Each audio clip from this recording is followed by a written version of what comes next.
Hey guys, welcome back to another video, and this one's actually for school, but I'm gonna post it on here as well because, more content. I haven't posted in a while. Actually, I'm sorry guys, I'm a bit busy, school and stuff. But anyways, today we're gonna be going over one of the basics of Redstone, which is logic gates, and these are actually used in real life computing as well. It's the basis of real life computing as well, which is basically that there's certain gates you use so that certain inputs will either deny or allow a signal to pass through, depending on the gate that you have. You'll see, it'll be easier for you to see what I mean in a second when I show you. But before I show you that, just need to get some stuff straight with some basic redstone in Minecraft. If you've never played Minecraft before, this is mostly aimed at my teachers. But basically, so there's a couple different basic redstone components in Minecraft. This is a lever, which counts as a power source, so it supplies power. It's basically kind of a battery and a switch in one. And then you have your redstone dust, which acts as a wire conductor, carries the signal. And this is a redstone lamp, which is an output. So if you turn this on, the wire carries the signal to the lamp, which turns on.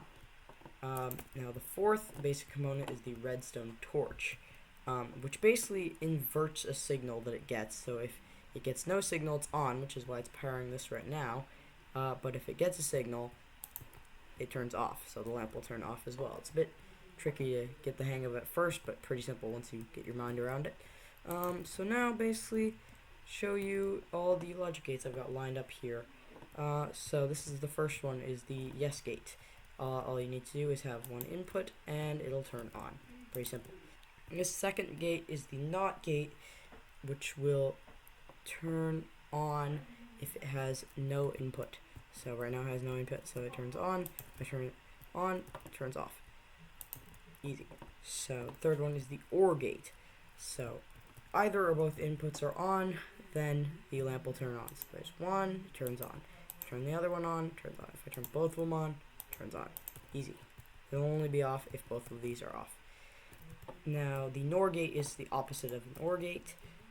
So if you have one on, this will turn off. Or both on, this will turn off, right? It'll only be on if none of these switches are on. And here's the AND gate, which needs both inputs to be on for the lamp to turn on. So if I turn one on, not going to happen. Same with the other one. But if I turn both of them on, then the lamp lights up. And here's the NAND gate, so it's the opposite of the AND gate. If you have both inputs on, then the lamp will turn off. But if you have one on, or both of them off, then the lamp will remain on. Here's the XOR gate. The inputs this is actually a very interesting one, a complicated one too. See how much wiring and torches there are. So for this one, the inputs must be different. So you see how both of these are off. If I turn one on, the lamp will turn on, but if both of them are on, the lamp will turn off. The inputs must be different and not the same. And then final one, the XNOR gate, is the opposite of that, where the inputs must be the same for the lamp to turn on. So they're both off right now. If I turn one of them on, then the lamp remains off. If I turn both of them on, the lamp turns back on. So that is basically all of the logic gates in Minecraft. Thanks for watching, guys. Teachers, please give me a good grade, because I worked hard on this and stuff. And yeah, thanks for watching. Subscribe and like if you enjoyed the video. Thank you.